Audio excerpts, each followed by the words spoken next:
Aloha, all my moneymakers out there. This is Indar Lang, and I'm your Hawaii Money Guide. And this is our second season and our second episode of the season. So we're coming at you guys today. We have a fun topic. I love talking about this. It's commercial. This is our shopping center. I have some real life examples to share with you. Anyone who's interested in understanding commercial real estate, let's go. So we own a commercial shopping center, and that's pretty big. We bought some smaller stuff. We own some multifamily. And the cool thing about commercial and multifamily, very similar ideas of it all.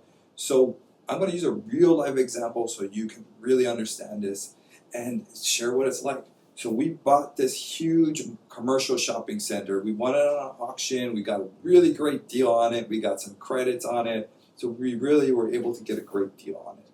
And just like any deal, they're really all fix and flips. So we fix and flip houses for a living. Those big syndicates, every property has a time to sell. Every property, there is a certain time you're going to sell it. And that could be 3 years, 5 years, 10 years.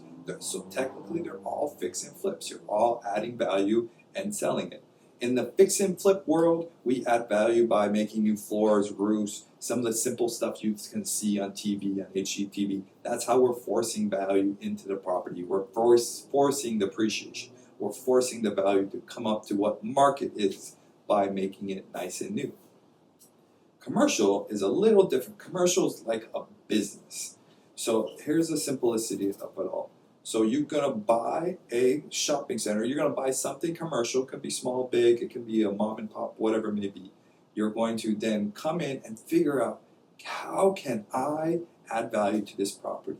If I make the rooms more nice, can we charge more rent? If I bring in new tenants at a higher rent, can I thus increase the value? So that's your game plan. You're figuring out how to increase value. Can I, maybe these leases are 5 years old, 10 years old, and they've never increased the rents. Can I bring the rents up to what just market is? You're not trying to overinflate it. You're not trying to do anything more than what you can do. So that's where you find it. You find it where people have not made changes to a property, and can I bring it up there? So for example, we had this huge shopping center, and we had 4 leases that were not fully kicked in yet.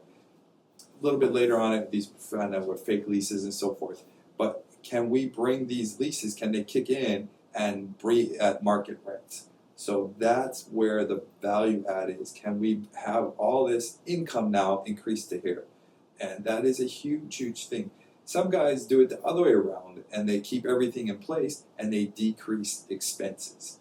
And another example of that. We have a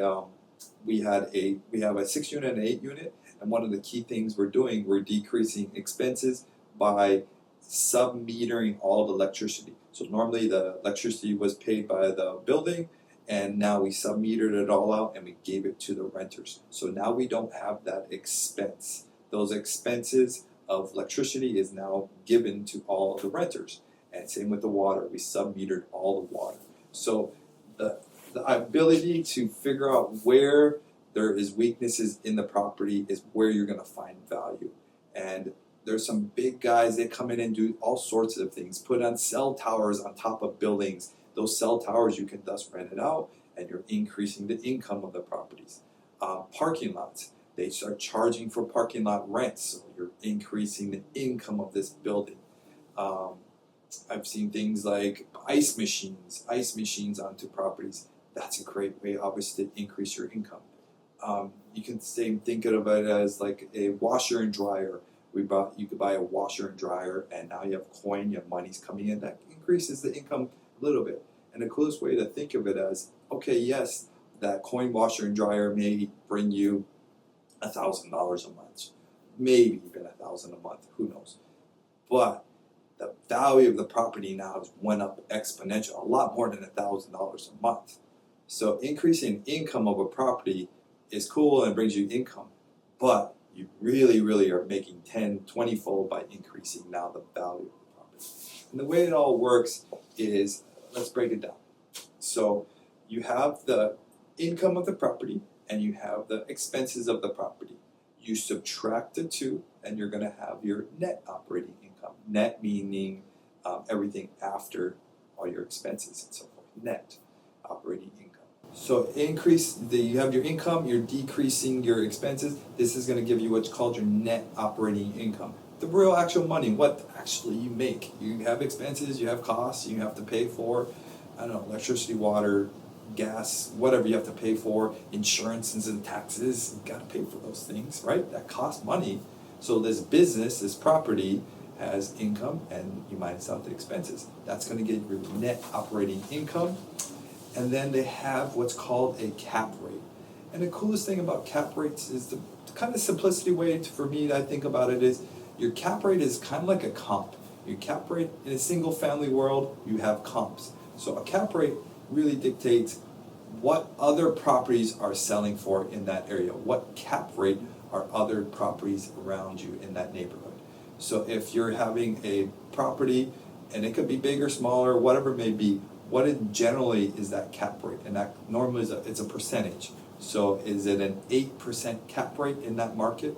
So your cap rate is really dictating your comps, is really dictating what is that cap rate for that area. What is the rate that these properties all are selling?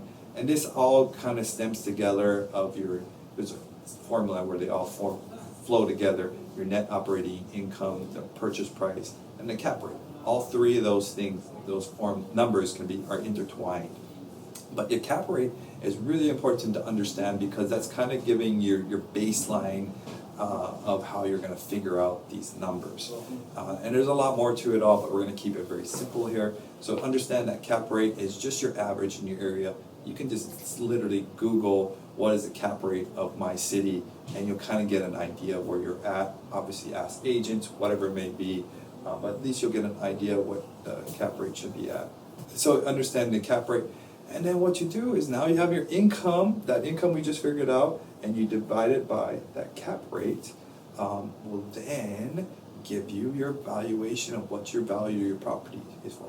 So being that you can't change the cap rate, that number can't really change, that's just what it is in that area. But what you can change is the income of that property. So that is your factor, that's your multiplier, whatever you want to call it. That is your kind of your cheat code to making this property either go up or down in value. So if you can't increase that income, you're gonna go in the other direction, of course. So how do we increase that income? How do we add value to properties? So we bought this commercial shopping center. I'm going to tell you a story here. We got a commercial shopping center. We bought it for $5.88 million. We got a good deal off of it. We got a hard money loan at $4.3 million, and then we raised another $2 million to carry the property, fix it, and it's very expensive. So we had to raise a lot of money to help us through this whole property. We then actually found out that 4 of the leases that we're waiting for them to pay out on us, the seller put these 4 new tenants in it. 9 tenants total. The seller put 4 tenants in there. Those 4 tenants turned out to be fake tenants. They're real people. They were real leases. They really existed. They were legit businesses that were going to start up. I verified all these businesses, real businesses that they were going to start up. We met with the people. They really existed. But when their rents became due 10 months later, they had a free rent period. We went to go collect the rents from these people, and they slowly just disappeared. And they weren't real. They weren't real people. They weren't real leases. Later we found out the seller used those same fake people on his other deals, frauding people. So he's frauding the valuation of this property. The banks fell for it, appraisals fell for it, I fell for it. Everyone fell for it because it looked real. We sued the guy. We won. We should have won a lot more. We should have went after a lot more. We won $300,000, but really in this large property, it's a drop in the bucket for what we really had to do. And going after him, we should have kind of spent more time going after him. But it is what it is, and we had to move on. So we had to roll with the punches. Now all of a sudden we have 4 vacant tenants that we gotta lease out this property. We gotta thus get the income back up to where we want. Some of the saving graces or some of the underlining was that now we can bring some of these rents up to higher market values. They're lower than we wanted, and we can triple net this property. So this property is called a triple net property. We made it into a triple net property, everyone. And what a triple net property means is that the renters will pay for all your costs, your taxes, your insurances, maintenance, everything is all divided up by the renters, and they're really covering the overhead of this property. So triple net really helps increase the income of the property, because now they're technically paying for your expenses, lowering expenses. So these weren't triple net tenants, but we are moving everyone into triple net. So that's also increasing the value of our property. So it is a saving grace. The hard thing now in commercial, and so anyone out there who think commercial is easy, triple net's easy, the hard thing is renting them out, getting them fully leased up. That is the hardest part of the commercial. Some of you may be used to a single family renter. You normally get a lease, they sign a lease, and they move in tomorrow. It's pretty an easy process. It's pretty simple, right? Commercial world, it's a little different. There's fewer people to find, businesses you need to find to bring into these tenants. And once you do find some businesses, it's a long process. So we just got Dollar Tree. We just got a lease from Dollar Tree. We already have Office Max. We have our Fresenius, like Dialysis Center, and some other big clients. But we just got Dollar Tree in. It took us 4 months of lease negotiating back and forth of just an LOI, a letter of intent.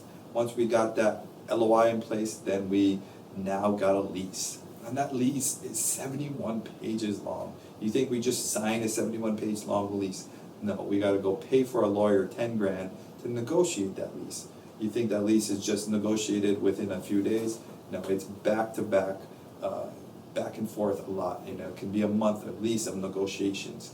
So then after you get this lease in place, then often what happens in most of our leases that we're negotiating, not by willingness, but they want tenant improvements. So you do negotiate on this. Sometimes we don't, sometimes we do. This is a big tenant, we want them. So you do tenant improvements. You're going to white box the space is a common word that they ask for or they want. So we're white boxing the space. Basically a white box means you're just getting it all simply ready. You're painting everything white, you're getting the floors in, you make sure the lights are working. You're just making sure the space is decently enough for them. Sometimes it's low cost, sometimes it's bigger cost. This is a huge shopping center, so this cost is a couple, $200,000 probably to do. We got ACs to move, we got fire sprinklers to fix, we got to add a bathroom for code. So we got to white box this space for them. And then they can start building it out and they can get in there. And once they build it out, then they're finally in and then they're paying rents. So that's not an overnight process as it may sound like it is, but there's a lot involved, architects and all this kind of involved. So that's a long process to get things fully rented up. We had to do that for 4 different tenants. We already got a Chinese buffet in there, and now we have the Dollar Tree and we have another doctor's office. This kind of Lego type store thing we're talking with, and a shoe store that we're also talking with. And there's a few other Altruists and another few other big companies that we're going back and forth with LOIs and leases and so forth. And so it's just not like a simple process. And just these leases alone, you really got to know your stuff. Are they going to be paying rent right away or once they move in, or is there a period of time before they pay rent? So there's little things like that can be negotiated. Ideally, you want to have them paying rent as soon as their store is ready and movable, and not the 9 or 10 months you may have given them for a free rent period. Sometimes you do give free rent periods, and it's just depending on who they are. We have a smaller tenant who has no experience and never owned nothing before, so we'll be less lenient with him. We want bigger deposits. We probably won't do a build out because he has no experience. We don't want to spend money if some business is possibly going to fall apart. And this is just things to understand. Of course, there's upkeep of the property and all that other kind of stuff, but leasing up these properties is huge. And once you're leased up, for example, this property, once it's leased up, we'll have about $1 million in income. And the thing I said earlier, this is a triple net, so we don't have much expenses. Everything is all paid for by the owners. So there's not much expenses to the property in general because the owners are paying for everything. You got to have a good property manager and good books to make sure of all of that. And then once you have that $1 million of income for a year for this property, then we could divide it by our 8 cap, and we can get our valuation of this property. And after it's all said and done, we will have a strong valuation of this property. Bought it at $5.5 million. It should value at about $9 million. So once we have this valuation of the property, we can sell it. We can refinance and keep it, pay off investors. There's so much what we can do. We can syndicate it right now, and we might do that. We can refinance right now. So there's just a lot of things that we can do or trying to do with it right now. But the ultimate goal is to get it stabilized. So once it's fully stabilized, then we can enjoy it for years to come. And that's it. And that's what it takes to get these properties there. It's not an easy overnight success of it all. You know, it takes a lot of work. It takes a lot of time. You got to be communicating with all your investors and everybody, letting them know what happens, what's going on, and you just roll with the punches. And that's what this big example of where we're at with it. And we're bringing in more partners, bringing in more people to help us through it all. You know, to get it stabilized, because it's a process, and you just got to get it there. And commercial in general is not as easy as it seems, but if you're there, stabilized, it is. So we do have a question of the week, and one of the questions is from Katie. How do I find a mentor that is willing to work with me and really show me the ropes?